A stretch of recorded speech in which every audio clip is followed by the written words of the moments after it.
आपका स्वागत है। आप देख रहे हैं बात तो चुभेगी। कोरोना का डर एक बार फिर लोगों में जिंदा हो गया है।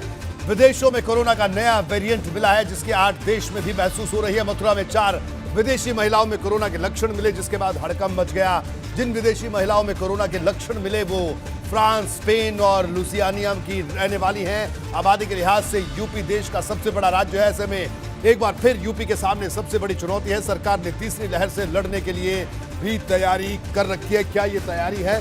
जल्दी से इस पर एक नजर डालते हैं। तीसरी लहर से लड़ने की तैयारी। हर एयरपोर्ट पर स्क्रीनिंग शुरू की गई है। विदेश से आने वालों का RT-PCR टेस्ट अनिवार्य कर दिया है और डोमेस्टिक एयरपोर्ट पर भी स्कैनिंग के लिए 4 काउंटर लगाए गए हैं। इंटरनेशनल एयरपोर्ट पर RT-PCR टेस्ट के लिए काउंटर लगाया गया है। RT-PCR टेस्ट निःशुल्क कराया जाएगा। यात्रियों से अपील, सहयोग करें। यात्रियों से अपील है कि सही नाम, पता और मोबाइल नंबर जरूर दर्ज करवाएं। ये तैयारी की जा रही है, खास तौर पर जो एयरपोर्ट है वहां पर। और इस वक्त हमारे साथ डॉक्टर स्वाति महेश्वरी जुड़ चुके हैं, एक्सपर्ट हैं इंटरनल मेडिसिन की। डॉक्टर स्वाति महेश्वरी, आपका स्वागत है बीपी गंगा में। डॉक्टर स्वाति, क्या कहना है तीसरी लहर को लेकर? जो चिंता, जो डर एक बार फिर से वो सताने लगा है।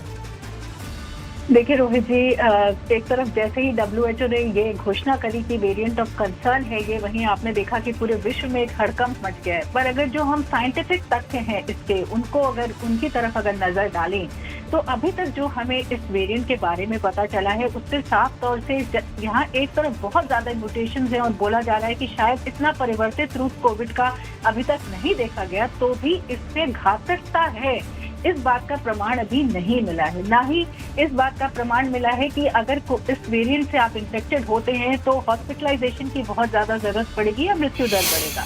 हाँ, ये जरूर बोला जा रहा है कि ये देखा जा रहा है कि शायद ये फैलेगा ज्यादा तेजी से, और जिस तरह से हमने डेल्टा वेरिएंट के साथ देखा था कि वो बहुत तेजी से फैला और पूरे परिवार और आसपास के सभी लोग कोरोना से ग्रसित हुए, तो शायद ये क्षमता इस वेरिएंट में भी हो। साथ ही ये भी बोला जा रहा है कि हो सकता है ये वेरिएंट जो हमारा एंटीबॉडी सिस्टम है बॉडी का, उसको भी बाईपास करने की क्षमता रखता हो। यानी कि अगर स्वाभाविक तौर से एंटीबॉडीज बनी है या हमने वैक्सीन लगवा रखी है तो उसके द्वारा जो एंटीबॉडीज बनी है उसे भी शायद ये कुछ हद तक बाईपास कर पाए। लेकिन ये याद रखिए कि कुछ हद तक ही, ये पूरी तरह से उसको बाईपास कर पाएगा इस तरह की अभी कोई घोषणा नहीं है, कोई पुष्टि नहीं है। तो हम काफी हद तक ये मान सकते हैं कि जिस तरह से हमने डेल्टा वेरिएंट के साथ डील किया था, जब हमने वैक्सीन लगवाई थी तो वो हमें डेल्टा वेरिएंट से भी सुरक्षित कर रही थी। और ये माना जाता है कि जो व्यक्ति वैक्सीन लगवाता है उसके हॉस्पिटल जाने की जो संभावना है वो 9 गुना कम हो जाती है। साथ ही वो इन्फेक्शन दूसरे को पास करेगा, इसकी संभावनाएं भी 3 गुना कम हो जाती हैं। और हम वेरिएंट्स के साथ पिछले पीछे भी झेलते हुए आए हैं, उनको डील करते आए हैं। तो हमें अभी भी मुझे लगता है कि वैक्सीन के ऊपर बहुत ज्यादा दामोदार रखने की जरूरत है और लोगों को भी विश्वास करने की जरूरत है। सर्दी में अगर बहुत ज्यादा सर्दी में अगर आपके पास जैकेट नहीं है तो कम से कम स्वेटर तो है। तो इसलिए जरूर वैक्सीन जरूर लगवाएं, क्योंकि ये आपको बिल्कुल। डॉक्टर स्वाति, एक और छोटा सा सवाल मेरा, आपने हालांकि पूरी बात आपने कह दी कि बिल्कुल जो है वैक्सीन बहुत जरूरी है, लगवाना बहुत जरूरी है, और लेकिन जो इस वक्त मौजूदा स्थिति देश में है कोरोना को लेकर, उसको किस तरह से आप देखते हैं? हालांकि वैक्सीनेशन भी हो रहा है, तेजी से हो रहा है, ये एक अच्छा संकेत है। तो जो तीसरी लहर की प्रिडिक्शन हो रही है और आपने जो दोनों वेव्स को आपने बड़े करीब से देखा, उसका एनालिसिस भी आपने किया, हर रोज आप करती हैं, तो तीसरी लहर की चिंता क्या लग रहा है आपको? देखिए, मैं ये बोलूंगी कि जो लोगों के इस वक्त माइंडसेट में चेंज आया है कि अब कोरोना ज्यादा नहीं है, अब हम किसी भी तरह से कोई भी एक्टिविटी कर सकते हैं, और बहुत सारे लोग आप देख रहे हैं कि सेकंड डोज भी नहीं लगवाने के लिए आगे आ रहे हैं, उन्हें लग रहा है शायद जरूरत ही नहीं है। ये जो हमारी मनोवृत्ति बन रही है ये हमारे लिए नुकसानदायक हो सकती है, क्योंकि देखिए अगर कोई वेरिएंट बहुत ज्यादा घातक नहीं है लेकिन अगर ट्रांसमिशन बहुत ज्यादा है, तो जब ज्यादा तादाद में लोग संक्रमित होते हैं तो हमने देखा है अस्पताल भरने शुरू हो जाते हैं। ऐसे में जिनको जरूरत होती है उन्हें बेड नहीं मिलता, लोग होर्डिंग शुरू कर देते हैं।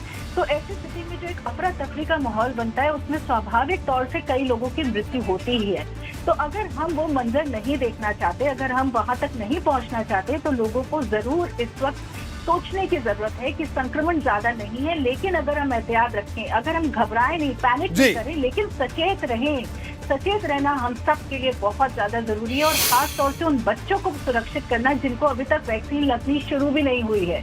तो हम अगर उस वर्ग को भी सुरक्षित रखना चाहते हैं, और देखिए स्कूल खुल गए हैं, अब आप नॉर्मल की तरफ सबकी जिंदगी जा रही है, और अगर हम चाहते हैं कि इसी पटरी पर हम चलते रहें तो सबका साथ देना जरूरी होगा, बिल्कुल, वरना हम दोबारा से उन्हीं स्थितियों में पहुंचे। बिल्कुल डॉक्टर स्वाति, सबको साथ देना पड़ेगा और बिल्कुल तमाम प्रोटोकॉल्स का पालन भी करना पड़ेगा। आपका बहुत बहुत शुक्रिया, क्योंकि आप लगातार आप तमाम टेलीविजन चैनल्स पर जाकर लोगों को जागरूक कर रही हैं और आपकी ये मुहिम लगातार जारी है। कोरोना का अगर डर है तो साथ ही साथ ये मुहिम भी जारी है और आप जैसे लोगों की इस मुहिम का असर है कि लोग लगातार जागरूक हो रहे हैं। आपका बहुत बहुत शुक्रिया एबीपी गंगा से बात करने के लिए। तो बहरहाल बात तो चुभेगी में आज इतना ही, दीजिए इजाजत, नमस्कार।